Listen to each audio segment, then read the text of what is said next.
How did the Chinese Super League almost buy football? The Chinese Super League is the top tier of Chinese football, and in the mid-2010s, it was flush with cash. Chinese owners were incredibly ambitious, and they wanted to take over world football. So they started buying players at outrageous prices. Oscar, a Brazilian attacking midfielder, was bought from Chelsea for £60 million. Hulk, the Brazilian forward, joined from Zenit St. Petersburg for £55 million. And Carlos Tevez, the legendary Argentine striker, was lured out of retirement with a 2-year deal worth a staggering £39 million. The Chinese were even willing to break the world record transfer fee to sign Neymar from Barcelona.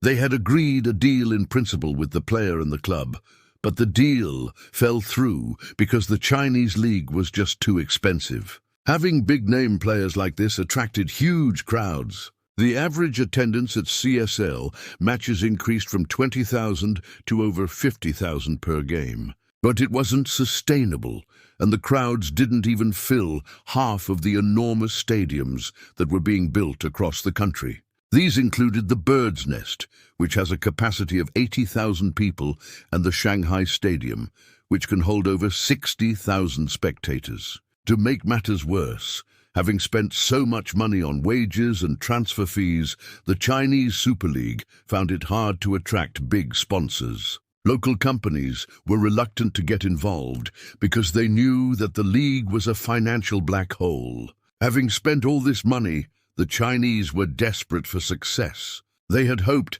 that by buying all of these star players, they would be able to make the league attractive to investors. But it didn't quite work out like that. The Chinese Super League has been beset by problems for several years now. Firstly, there's the small matter of match fixing.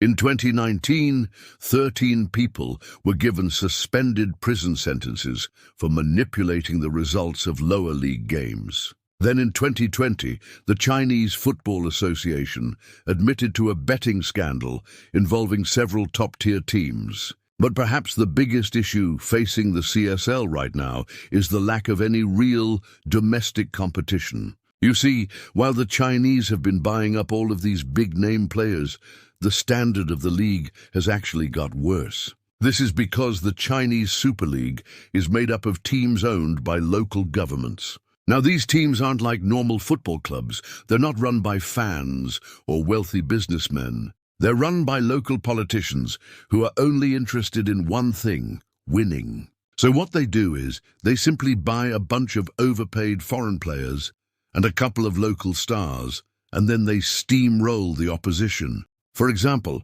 Guangzhou Evergrande has won the title in 8 of the last 11 seasons. Now, I don't know about you, but I wouldn't pay to watch the same team win the championship every year. And this lack of competitiveness has really hurt the Chinese Super League.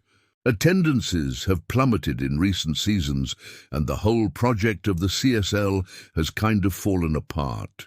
So I guess the moral of the story is that you can't buy football. To win football's biggest prize, you need a world-class team, world-class coaching staff, world-class youth academy. You need all of that stuff. You can't just buy it. Thanks for watching, and see you next time.